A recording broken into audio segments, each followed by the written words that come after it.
Hey folks, in this video let's take a quick look at how the manifest file works.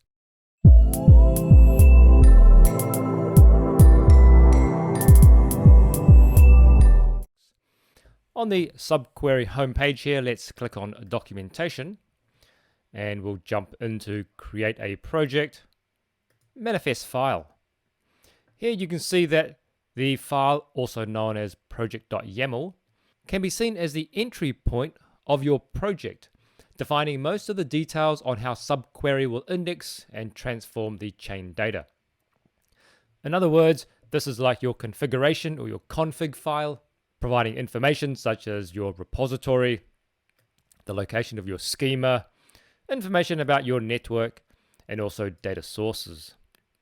You can go ahead and read this particular page here in the documentation, but let's jump into the code and I'll show you how it works. Let's go ahead and create the standard starter project. We'll go subql init, and I can go ahead and provide the name of the project here, or if I leave this blank and hit enter, I can also provide it here as well. If I leave it blank, it will take subql starter as default. So let's go demo project, hit enter, my Git repository here. With the endpoint, the default is Polkadot production mainnet. The author is mandatory, so let's go something like, it's supposed to be Harry Potter, but Potty will do. With my version, let's make it 111. And you can see the scaffolding of the project appear on the left-hand side. Let's go ahead and open up the manifest file here. And I'll also open up the package.json file just to the side. Now, with the project name, demo project, you can see that this appears in the package.json file up here. The Git repository, this appears in the repository key in my manifest file. The endpoint, it also appears in the manifest file here. The author, you'll see it appears in the package.json file, along with the version 111 up above, and the license as well. Taking a closer look at the manifest file, you'll see the spec version indicates the version of the manifest file structure that you're working with.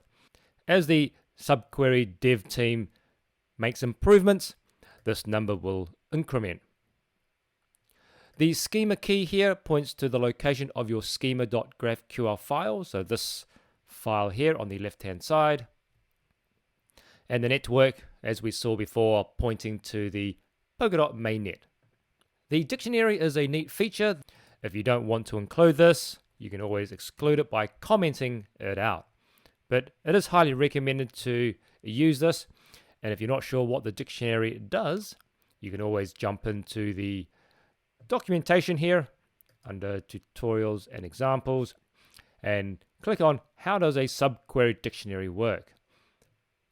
Within data sources, you've got the name, and then you've got the kind, which is equal to substrate runtime. Now this is the only value that you can put in here for now, as highlighted by here in the documentation. And of course, the start block where you can modify this to start at any particular block height that you want. And again, to get more information on the block height, you can go into the tutorials here and you can see we've got how to start at a different block height, going through and explaining why you'd want to not start from 0, for example. Below this comes the interesting part where we've got the mappings grouped into 3 different handler types. We've got the block, the event, and the call as well, and then filters within. In subsequent videos, we'll take a closer look at network endpoints and network filters, along with mapping filters as well. But that's it for now. Just a very high level overview of how the manifest file works. remembering that it's a configuration file that when you modify or update, you won't have to rebuild your application.